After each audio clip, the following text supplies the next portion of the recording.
Welcome back to Judgment Decision Making. I'm Dr. Padilla. We're going to continue the discussion of War and Peace and talk about some specific components, including contact, cooperation, and forgiveness. What about contact? Now, I've actually discussed this in a few lectures ago, and there's this general misconception that if you just get people in the same room, there'll be these positive benefits. But we actually find that intergroup contact worsens in a variety of cases, particularly when the two groups are treated unequally, when there's an unequal number of people, when the smaller group is surrounded, and when there are displays of sacred symbols differentiating each group from one another.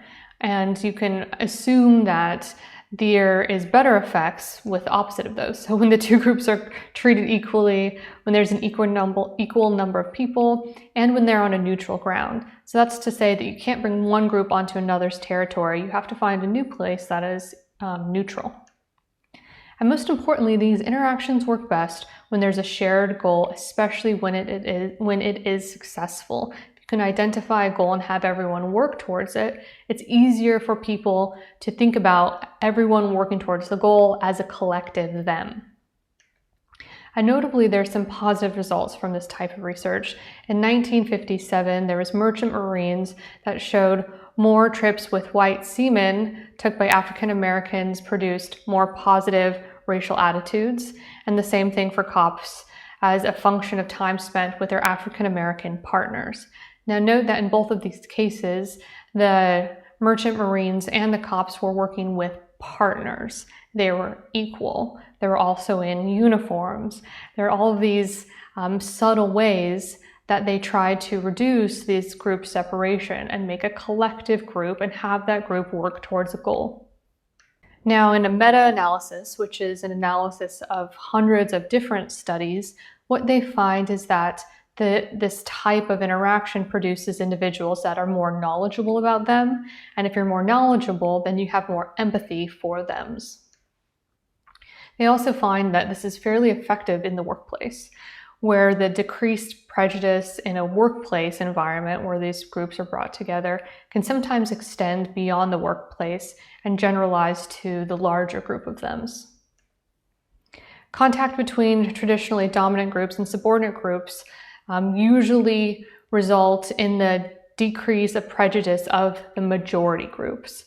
You see less decreasing prejudice of individuals within the minority groups. It's mostly the majority group that benefits from the reduction of their prejudice towards the minorities. And finally, this does sometimes work with novel interactions such as online relationships, but there's less work to support that. Unfortunately, these effects are usually temporary. They're mostly observed right around the event where you get people together. Individuals from cross-group lines actually rarely stay in touch, and this is observed in the massive efforts to get people into different groups where they have done long studies over 20, 30 years. There tends to be this concept of exceptionalism where you think, oh, well, the whole group is pretty bad, but I met one good guy.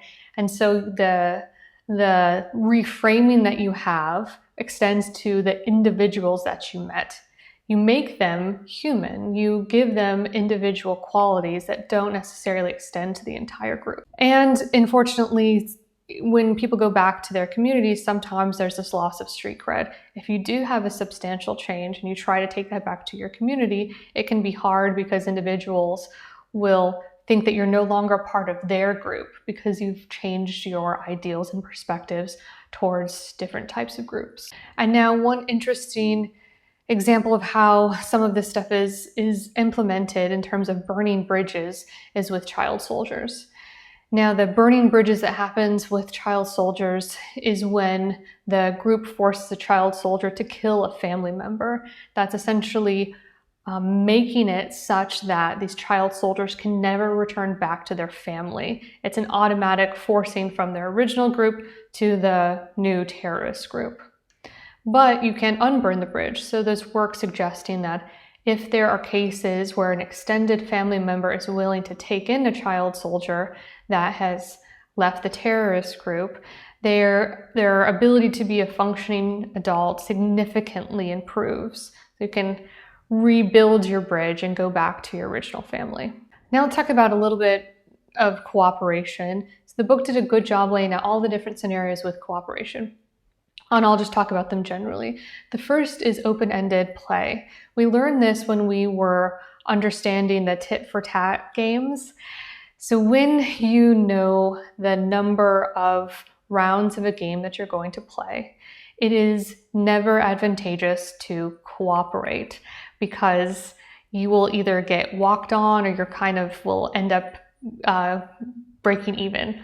You want to dissent and be a non-cooperator, and that's how you produce the best outcomes.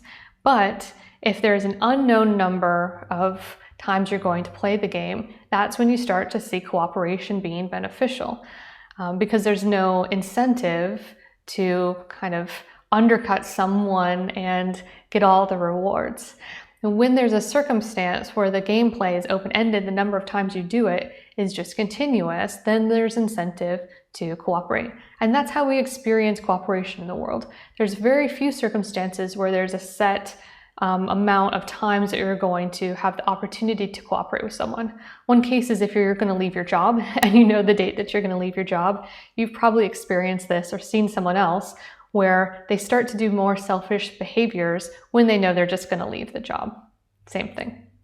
Okay, low stakes games. This is one of the reasons that in the class we have group activities that are very, very low stakes. When you're participating with someone in a group, if there's low stakes, you're more likely to cooperate because, it doesn't matter if you don't win, it's not a big deal. But that cooperative behavior that you develop can then extend to higher stakes arenas. So if you have multiple levels of games that you can be playing or multiple ways of interacting with people, both high stakes and low stakes, then you might start to see some of the positive low stakes behavior contribute to your activities in terms of cooperation in the high stakes scenarios. And the last one is open book play. And I think this is the most important. It has to do with reputation. If you know what someone's reputation is, then you can have a clear understanding of how you want to interact with them. So there's also incentive then for yourself to be perceived as a cooperator. If everyone knows how you played the game, you want people to think that you're a cooperator and someone else wants them to be thought of as cooperators. So more cooperation behavior happens when we are all aware of what the outcomes of these different events are. Now, this is very related. If you can choose your partner, then the people who are inclined to cooperate can actually get together and cooperate, and they have the best success, but only when they can find each other. And this increases even more when there's a component of the game where you can refuse to play with someone. If you know someone is not a cooperator, you can refuse to play with them, then that increases everyone's desire to be cooperative in a system. Okay, now let's switch a little bit to the reconciliation and things that are synonymous with reconciliation, but are not reconciliation. So it is easy to make up with a friend, that's no problem, but it is very hard to try to reconcile with someone that might have slaughtered 3/4 of your people, or maybe stole your land and made you live in slums for a very long time. As you can imagine, that is, a very hard situation to try to find a place of common ground with those individuals. A variety of countries have started this Truth and Reconciliation Commission, including Bolivia, Canada, Australia, Nepal, Rwanda, and Poland. And notably, there's a few countries that are very developed that have actually started a Truth and Reconciliation Commission because of their abuses to Indigenous people. And I will say that this is a huge contributor to why Canada's relationship with their Indigenous population is so much better than the US's relationship to Native Americans. Okay, and the one that is talked about a lot in the book that is usually cited as a good example is with South Africa. After apartheid, they started a Truth and Reconciliation Commission, and they had public hearings where the victims could tell their stories and the perpetrators could describe what they did. And that was very important for the families of victims to know what happened to their family members. In many cases, they had no idea. They were just a part of body counts. Now, in this scenario, more than 6,000 of the perpetrators testified and applied for amnesty, and 13% received amnesty. So what about remorse? Many people, when they historically think about these truth and reconciliation commissions, they think about this way for the whole country to heal and, hold hands and sing Kumbaya. That's really not the function of these. Remorse was not required, and few ever actually did express remorse.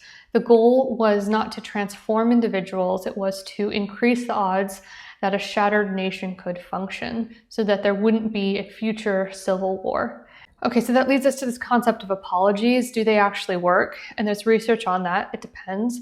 Studies find that victims who are oriented towards the workings of a collective system respond most to apologies that emphasize the failure of a system. I'm sorry, we police are supposed to protect, not break laws.